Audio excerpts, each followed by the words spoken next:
Ժողովրդին գոչով դիմող Քոչարյանին հիշեցրեք, որ ինքը կապ չունի հայ ազգի հետ, ինքն է իրեն տարանջատել հայերից։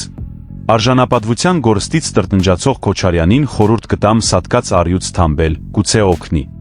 Իսկ հուսալքությունը հաղթահարելու համար կարող է միլիոնների ապօրինի գույքը ինքնական վերադարձնել պետությանը։ Գոնե մի բանով պիտանի կլինի։